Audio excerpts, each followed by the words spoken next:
Big fluff. One life from each of us, Cal, is all he asks. And he rewards our devotion 1,000-fold. Personal desires? Oh, yes, of course, anything. That's part of it. It's only the beginning. There was a time, Cal, when man was at one with the gods. Before the fall. Now we're at one again. And their benediction is power. It's a power you can't imagine. Power to create a world of our choosing. Power to destroy those who oppose us. Chris was chosen, Cal. When he found the shell, remember? It was a sign. Cal, we want you to join us.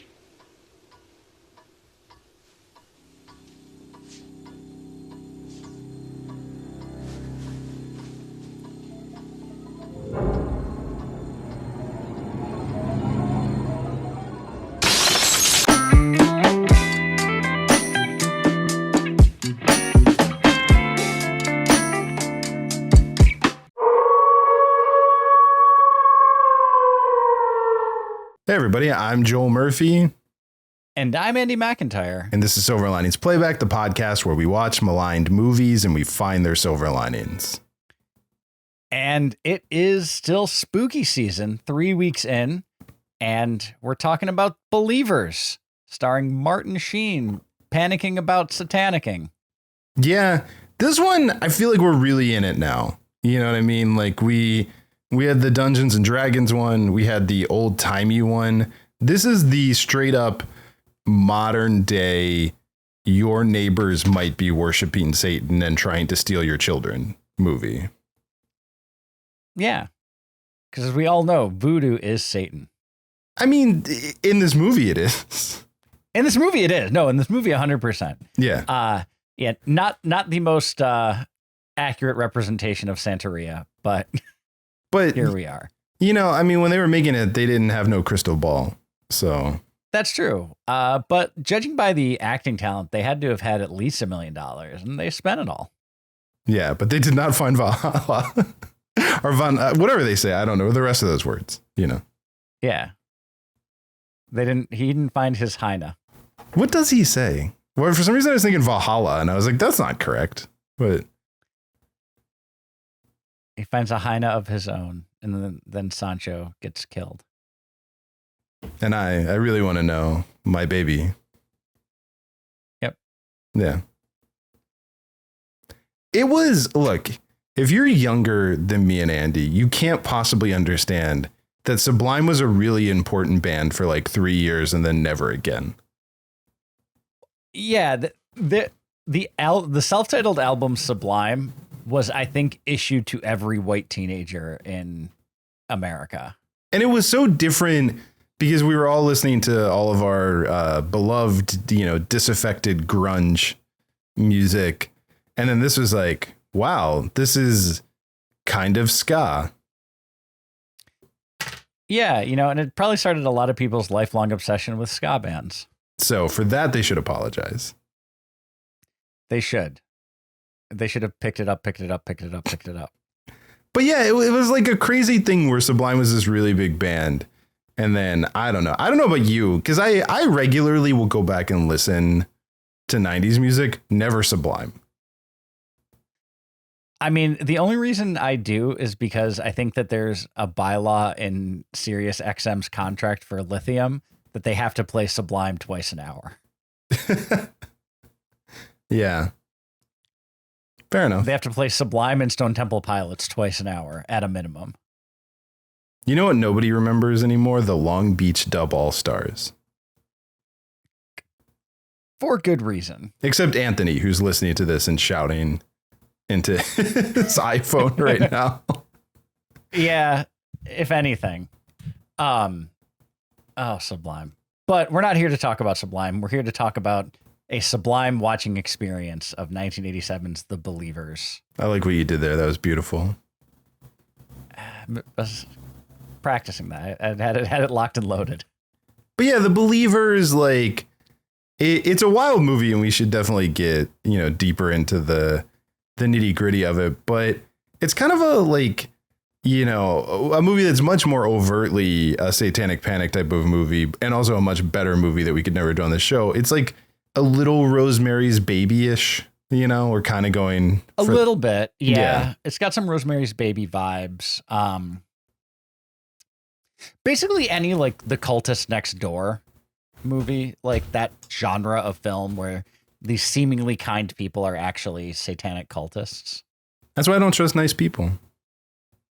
That's why I'm mean to everybody. Yeah, because you're like, well, that guy, he can't be running a cult. Yeah, they're supposed to be charismatic They leaders. see me being just an outright dick, and they're like, you know what? That guy's not in a cult. Yeah. Cultists are always trying to recruit you, so they're being too nice. That is why, like, California, which is, you know, obviously ripe for cults, is dangerous because everyone is fake nice here.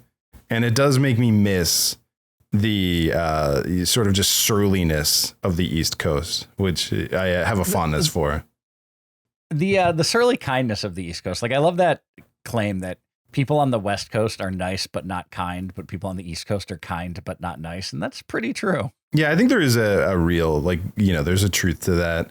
I did have a wonderfully nostalgic experience recently where we found this pizza place called What Up Dough, which is really good pizza. Like, it's always kind of tough in LA to find really great pizza, but this was a really good spot.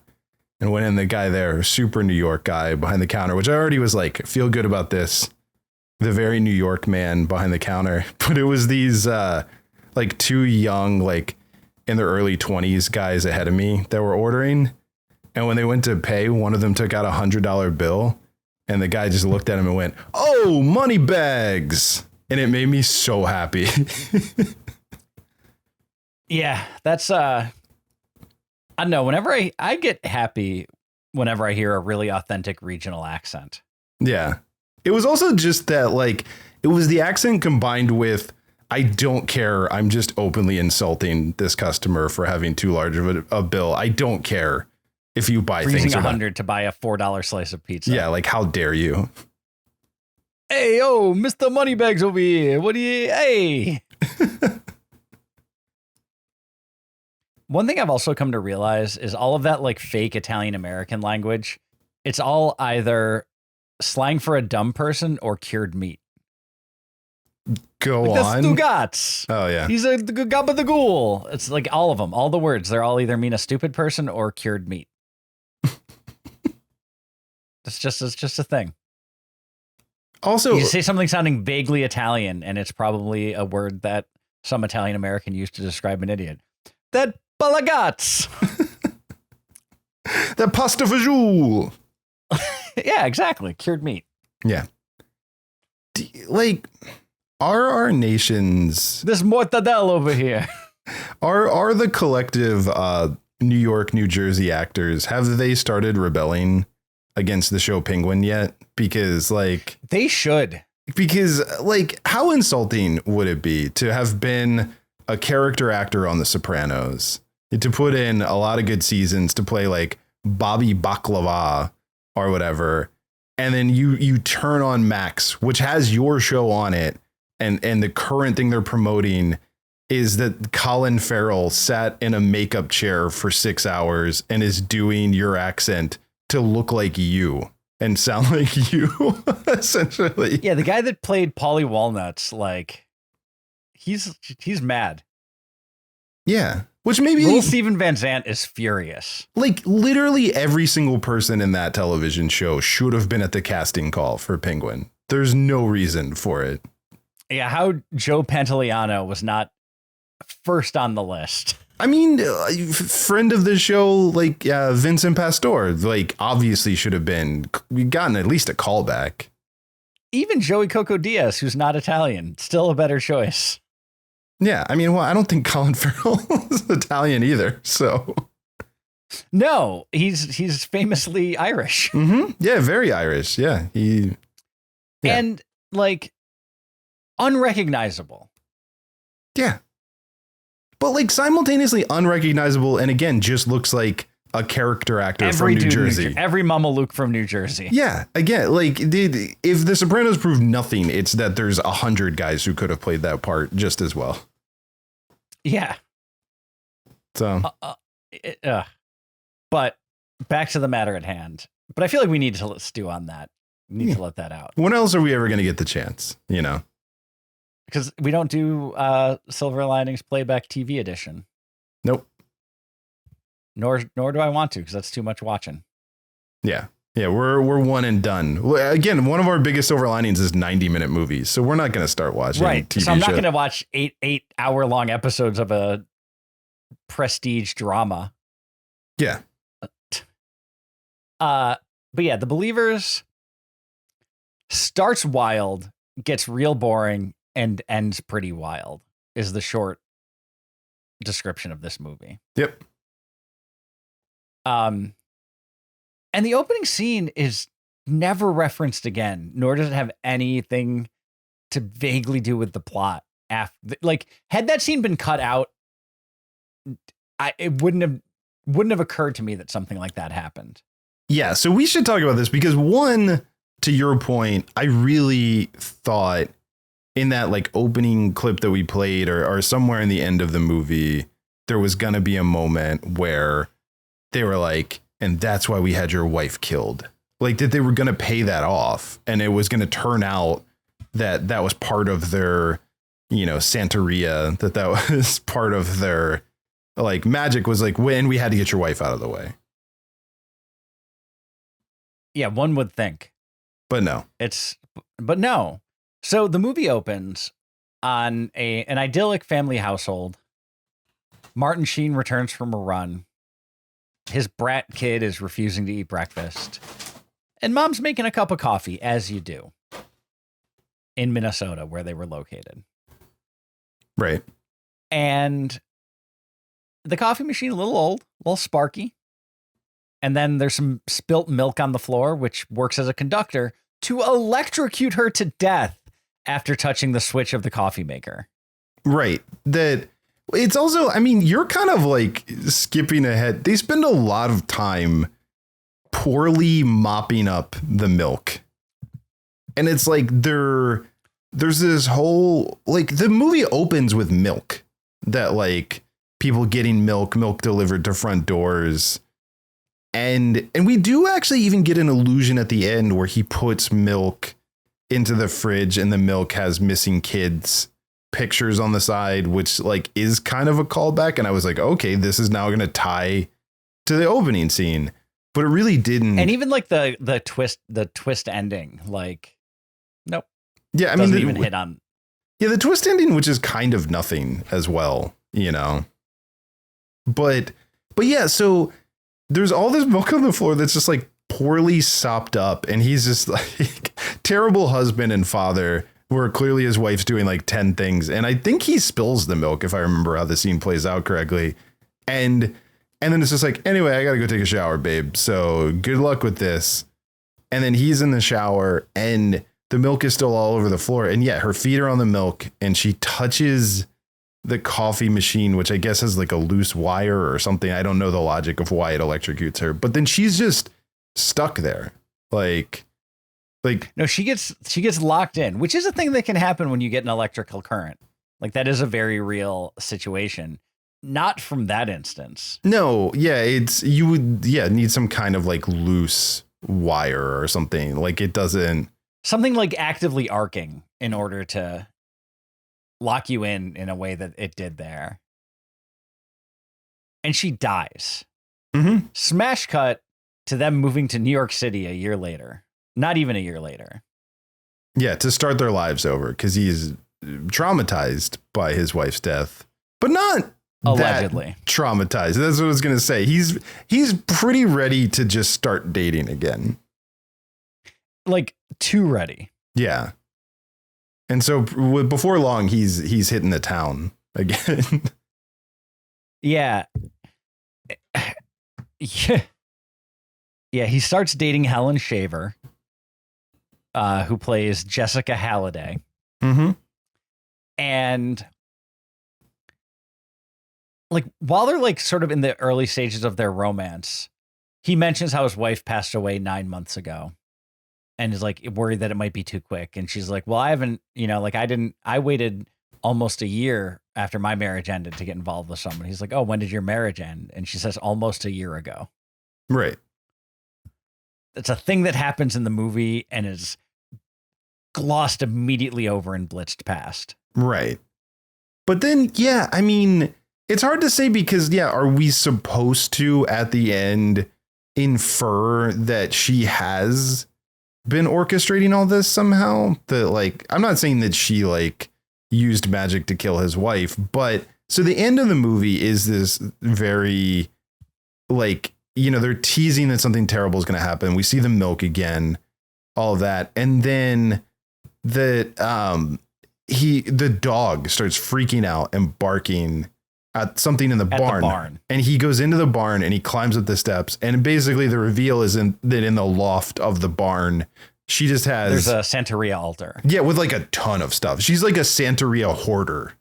Like, she's just like... Yeah, it is the busiest Santeria altar. And she was the victim of some negative aspects of Santeria. The famous spiders growing in a cyst on your face trick. That old classic. Well, right, which I guess is like, so that would imply that she only recently, like maybe after that happened, then she started getting into the like Santeria to protect herself to survive. Because, yeah, like you would think that she wasn't practicing when that happened, when, yeah, spiders were growing in her face. Yeah, that was my take, is that, you know, she was fighting fire with fire, essentially, is that after being the victim of bad Santeria, she practiced, well, I guess, although to be very technical, Brujeria, not Santeria. And the Santeria is the good side of things, and Brujeria is the bad side of things. Right. And yeah, she was practicing Santeria. And we also saw there is a whole plot line where the housekeeper, who might have murdered the wife, I guess, but there's a housekeeper who practices Santeria, who's like putting stuff under the kid's bed and who is doing some matchmaking to get the two of them together. And she gets caught, and Martin Sheen freaks out and fires her. And, you know, which I get, like, I think that is the thing, is that the movie is, I think, trying to imply that like the Santeria is good and helping, and it's protecting against the Brujeria. So it's like, it is endorsing that, which then makes the end, even though the end is weird because it's played as a twist, but it feels like, well, in this world, she is doing the right thing because this is going to protect them. One might think, I don't know, it's one of the many things that is underexplained in this movie. Yeah. Well, while also that this outright dawdles its way through its plot. Well, that's what's insane is, yeah, things aren't explained, and yet the movie is 2 hours long. And everything is underexplained, which you can get away with underexplaining things in a movie if it's intentional. And like things are intentionally left up for interpretation. I don't feel like that was the case here. No, I don't either. It's just, there's some vaguely connected vignettes about Hungun that they have sneak into the country to help with their satanic rituals, and there's an elite upper crust of society led by Harris Yulin that practices Santeria and sacrifices their kids for wealth, I guess. I don't know. Well, that was, yeah. I mean, the explanation that we get is that they all had to sacrifice their like son, which again is very biblical. So I guess we are sort of doing a satanic thing, but it's like they all have to sacrifice their firstborn son. And if they're willing to prove their commitment by doing that, then they are rewarded with like riches and power and all of that. But they have to be down for the cause. So they have to kill their kid. Well, and that's the other weird thing with the opening scene not being connected to anything else, is that the wealthy couple that is friends with Martin Sheen and his wife and everything end up being cultists. And they knew and were friends, like maybe were even, I think they were just friends of the family. They weren't related. They weren't like his wife's sibling, like it wasn't his wife's sister or anything like that. I think they were just friends of the family. That's the thing, is like, I keep thinking about it, and even as we're talking about it, and I'm like, it must have been like somehow I feel like it had to be dropped, or like they would hear us explaining this and they'd be like, what are you talking about? Like, obviously her death is connected, but I'm like, I don't think it was clear if it was meant to be. Because if you start the movie with the establishing shot of New York City, nothing changes. No, it really If doesn't. you skip that whole bananas opening scene, nothing changes. Because like, I think just the idea that like he's a single father who's raising his kid because he lost his wife. I don't think the particulars of how he lost her really matter. No, right.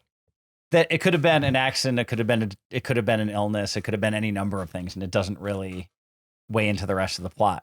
Now you can have a non sequitur opening in a good movie. Look at the entire James Bond franchise. Like that's like their jam is they have an opening scene that's sort of an unconnected vignette. And then they have the movie. Indiana Jones, same deal for the most part. You know, that like, Last Crusade, if you start it with after the young Indiana Jones scene, it's fine. Yeah. Like that scene's great and I love it, but like It is narratively, it doesn't add much to the movie. Well, it is weird that he got everything that would define him all happened in one day. Like It's a busy day. It's a busy day. He was dressed like a Boy Scout and he separates from the group and somehow meets the guy and is just like, I'm going to steal this dude's whole entire personality. Yeah, I'm going to single white female this guy. Yeah, he single white females him. He steals his hat and then he goes home and he's like, hey, you know what? I'm going to steal the dog's name. I'm on such a roll. Like, You know what? Henry Jones Jr. is dead. Long live Indiana Jones. Yep. It's quite a busy day, you know, for him. You know, because I got this chin scar and developed a phobia of snakes. I'm a new man. I discovered whips and hats, fedoras as well. So yeah, I hit it all. But we didn't need to know that about Indiana to enjoy the previous two movies. Nope. And again, like narratively, if you started watching like right when the main plot starts, it's fine. You can have that as a device in the movie. It makes no sense in this because it seems like it should be connected and it isn't. Well, and I think part of the problem is his wife doesn't just die. Rube Goldberg Final Destination dies. And I think like that's such a big swing that, and especially in a movie where you're like magic is real and, you know, these people have this kind of power that like you expect it to be, you know, like related. Yeah.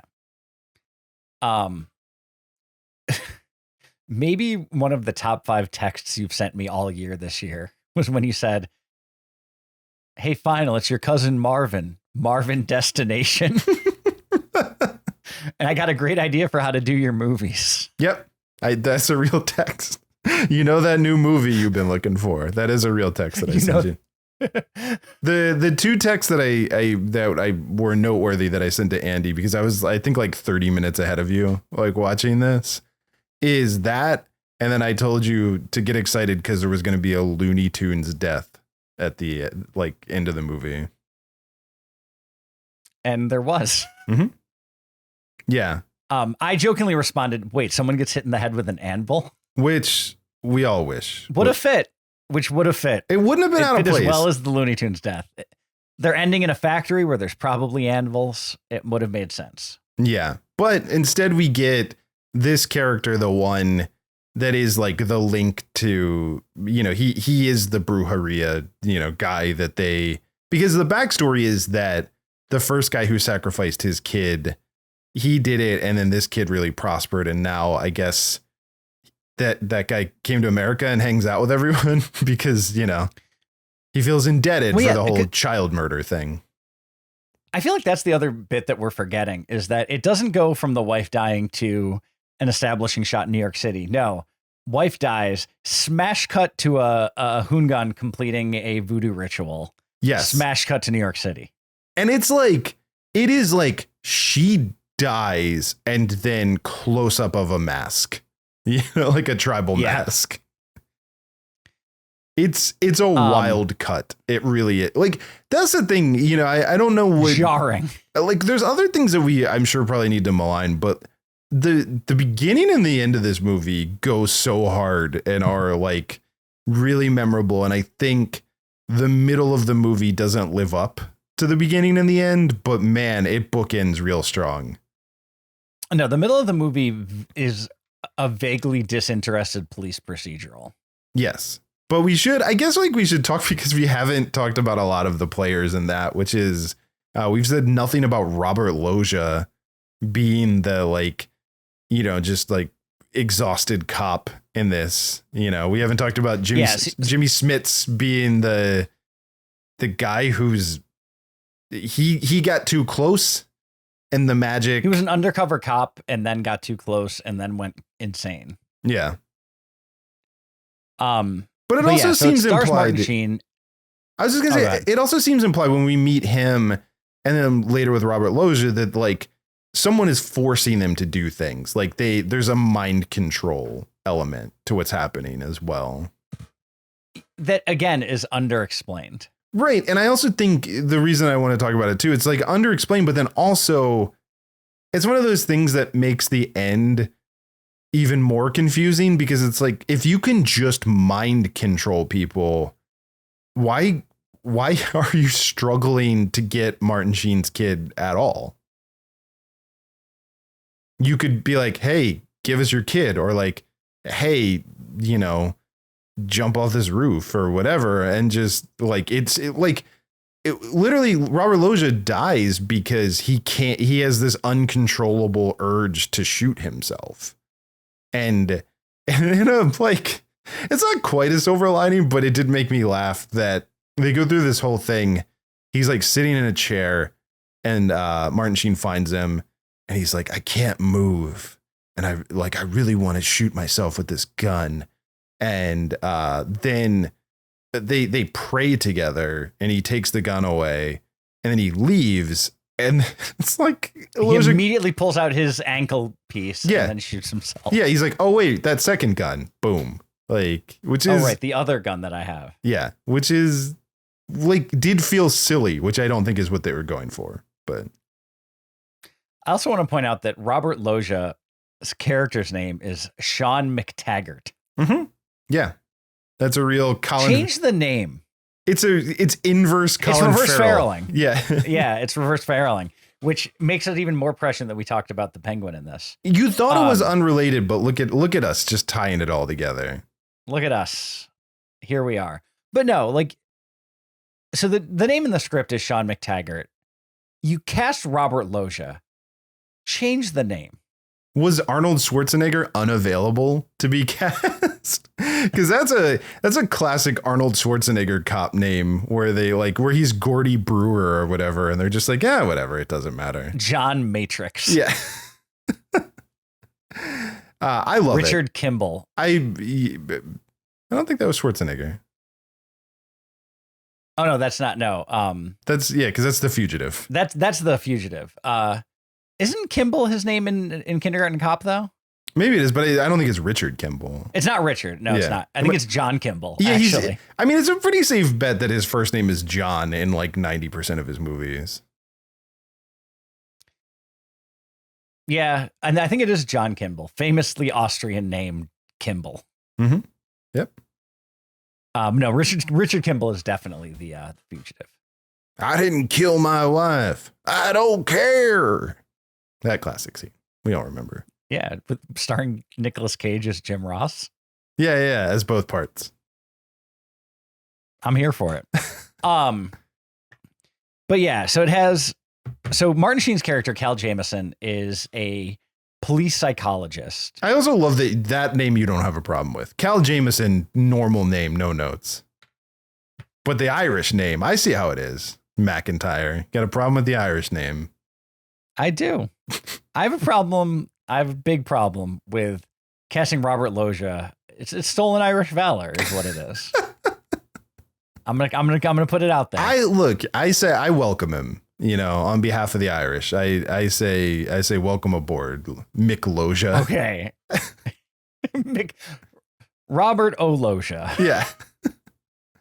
All right. Anyway, yeah. But Cal J, I don't know. I just feel like it's just They should have changed. I don't know. Just he's so Italian, Robert Loggia. Like, he is. He's very Italian, and it he's wouldn't very have. Italian looking. And it's not like he needed to be Irish for the plot. No. And then Jimmy Smits plays Tom Lopez, the undercover cop who gets too close to the Santeria or the Brujeria ring. And then you have Harris Yulin, as we mentioned, is like the cult leader, basically. And then other actors that aren't as well known or famous. Yep.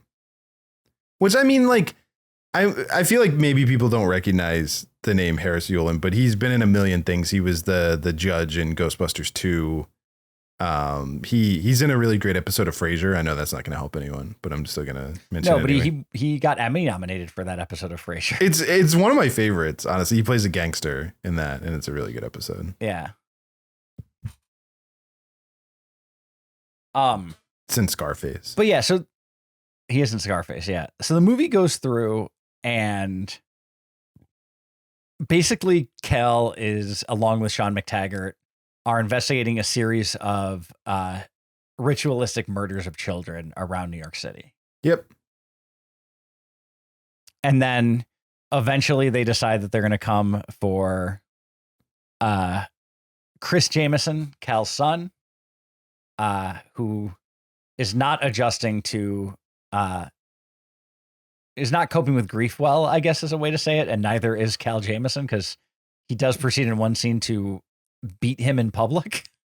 Yeah, after he runs off. And all of that too is also related to the son is sort of like kind of, I want to say like naively interested in this stuff. He's drawn to a lot of the items just inherently. He randomly finds a puka shell that is decorated with various brujeria accoutrement, and then notices the stuff that his nanny is like putting in the room and seems intrigued. Right.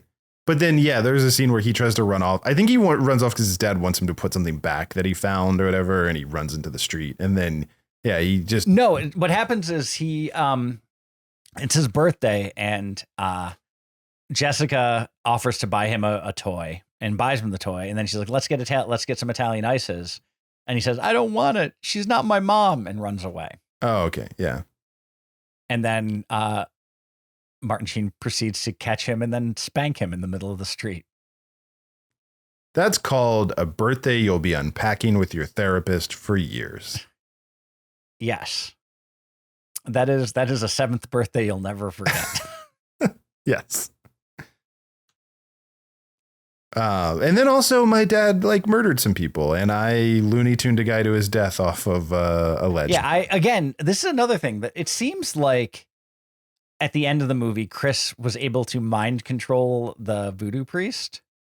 I couldn't tell. He either mind controlled him, or it seemed like the voodoo priest was having some trouble seeing, and he might have followed his voice. Well, he did get acid thrown in his face. Yeah, so I think like he might have just been following his voice, just the sound of his voice. But yeah, either way, like he definitely is like, hey, come over here. And the guy's like, all right, I'll come over there. And then walks. But like his delivery is like, no, you come to me. Yeah. And it's like he's instructing him. And it's at the least, I think the voodoo priest is like trying to mind control him, and it's failing. I think we can say that definitely tracks. Yeah. But then it seems like the kid is able to mind control him back. But that's what I was saying. Either the kid does mind control him back, or the kid, like, he's not being mind controlled, but the kid's just not going there. So he's like, I will go get you, and I'm following the sound of your voice, and walks off the edge. I guess it doesn't really matter. Yeah, A or B. Walks off the ledge and falls and gets impaled on rebar.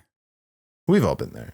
Yeah. It's weird that like he takes a couple steps off of the edge before he falls, and then he has time to hold up a sign that just says yipe, and then he falls. I mean, it was an Acme factory that they were in for this scene. That's true. And he dies on Acme rebar. And then we should probably mention, I guess, because we're just spoiling everything else, Harris Yulin actually dies because Harris Yulin paints a tunnel, like a painting of a tunnel. And he thinks that the kid is going to slam into the wall. the kid's able to run through it. The kid runs through. And then when Yulin tries it, he slams into the wall, and then a train comes out of the tunnel and runs him over. And runs him over. Yeah. Yeah. Didn't seem out of place. No, yeah, this all tracks with. Again, I think that's where the opening scene really set the tone, because I'm like, I understand the world that we're in.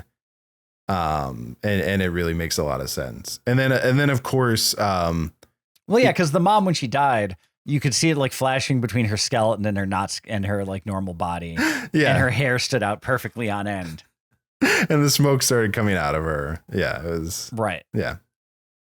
Yeah. You want to pivot?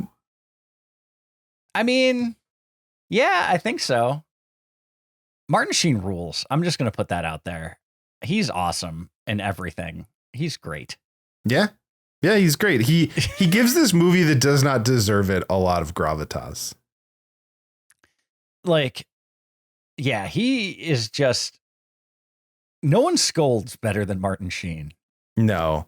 And I love that he's an expert scolder. I love that, like, even before his wife dies, he already seems put upon in the movie. Like he just starts there, and it's like everyone is annoying him. Yeah, like that run is because he's so stressed. He's like, the only way I can get rid of the stress is to burn some calories. He's angrily running. Some Cal Jamesoneries. Yeah. Nailed it. Perfect. No notes. But yeah. Yeah. Yeah, he's great. Loggia. I mean, the Loge. I love Robert Loggia so much. We'll always think of him from Necessary Roughness, because that's the first movie that I saw him in and truly loved him. So we'll always associate. I feel like for me, it's Big. That one's great too. I probably saw Big first, but for some reason, it's just Necessary Roughness is Necessary Roughness is the one that stands out. That that definitely tracks. But yeah, I do love him in Big, the piano, when he's getting on that piano with Tom Hanks, who showed up earlier this month in Monsters and Mazes. So but yeah, Loggia's amazing. He's perfect casting. Outside of the fact that he's not Irish, he's perfect casting for this guy that's just like, his name doesn't make a ton of sense, but as the rough and tumble, no nonsense cop. Yeah, that's awesome. That's his jam for sure. Smits is good casting too for a guy who's already lost it. I love Jimmy Smits. I think he's a fantastic actor. No, he's great. Yeah. I'm a fan to see him. The one other thing I'll say about Robert Loggia, I'm not a Family Guy fan overall. Like, I think it has some good moments. I know exactly what you're going to say. And yes. But the best joke they maybe have ever done is Robert Loggia spelling his name to a phone menu. Yep. And what works is that they do the entire thing. He's like, that's Robert Loggia. R as in Robert Loggia. O as in O, is that Robert Loggia? B as in, by God, there goes Robert Loggia. And he spells the entire, they stick with it to spell the entire name. And it's awesome. No, it's great. I thought about that too while watching this. I think about it every time I see him. And yeah, same. I'm not like a big Family Guy person or anything, but yes, absolutely love that bit. It is such a great, it's one of the best examples of a bit overstaying its welcome to the point that it becomes hilarious. Yeah. Yeah. No, it's great. And also the fact that when he gets to the end of Robert, he goes, space. Yeah. Yes. No, it's great. No, all the casting in this movie, I think, is good. Harris Yulin, like we talked about, like, really loved seeing him. Could Harris Yulin play a nice guy? I don't think so. We don't want him to. I know, nor do I want, like, I bet he could. I bet he's a sweetheart. But, like, Officious Meanie is right where you want him. Well, the funny thing is, I think in the Frasier episode, he plays a mafia guy. He's like a scary guy, but he is kind of lovable. Like, you do like him. You're like, they're terrified of him, but you never like, he's a very Frasier gangster character, you know? So yeah, that's real. I think that's like the most fun he gets to have, where he's like, you can love a dodo. You know, he gets to do a lot of like, yeah. Yeah. No, this, But yeah, like the movie, again, I know we pivoted, but like it kind of dawdles through this, but it has these great acted scenes. The beginning is wild. The end is arguably wilder. Yeah, I do want to give a special spotlight because we've talked about a lot of specific moments, but I almost picked for the opening scene, like right after the clip that we played. There's a moment where they give him a knife and he's supposed to use the knife to kill his son, and he kind of gets over the body and they're all like crowding around like he's gonna do it. And he just at the last, he raises the knife up, and at the last second, he just stabs the guy in the chest next to him and then runs. And it made me so happy. Like legit. I'm like, that's a great choice for this movie. Yeah, no, it's really well done. Yeah, this movie is an experience. About as culturally sensitive as you'd expect a movie from 1987. Well, Brian, I mean, I know we already pivoted, but I think this is the like quintessential Satanic Panic, because it's like, it's in a city setting and it's a fear of something happening to your children. And it's also the other, like, we're calling this thing satanic because we don't understand what it is, even though it's just something that another culture, like, it's just part of their culture. And we're using the terms and we're putting it in the movie, and we don't really know how it works or what we're talking about. But it's all just like, you should be afraid of this. You know, this is scary. To tie it back to Silver Linings, Robert Loggia delivers maybe the best line in the movie. Cutting up chicken pots ain't no religion. I swear to God, if he said that in everything that he ever played, it would never feel out of place. Big, sure. Necessary roughness, definitely. God bless him. God bless him. We should do a Robert Loggia month. We should just, you know what? I'm going to say it. 2025 is the year of the Loggia. The year of the Loge. Yep. We're going to shoehorn a Robert Loggia flick into every month. That would be amazing. I think we should do that. He had to have done something with Nick Cage. I mean, probably. The odds are very high. Yeah. Because they're both prolific actors and seem to not say no to things because they just enjoy acting or need money. That's just true facts. In the case of Loggia, I think it's that he just really likes acting.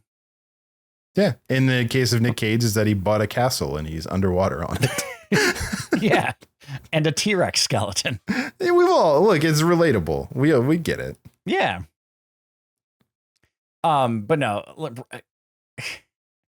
this is far and away the best acted movie that we watched so far this month.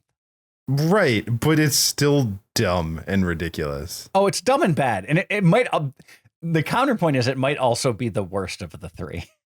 Yeah, because I mean, Monsters and Mazes has a certain charm to it for sure. There's this weird time capsule-y vibe to it, and it's like just cheesy enough. And the hats. Yeah.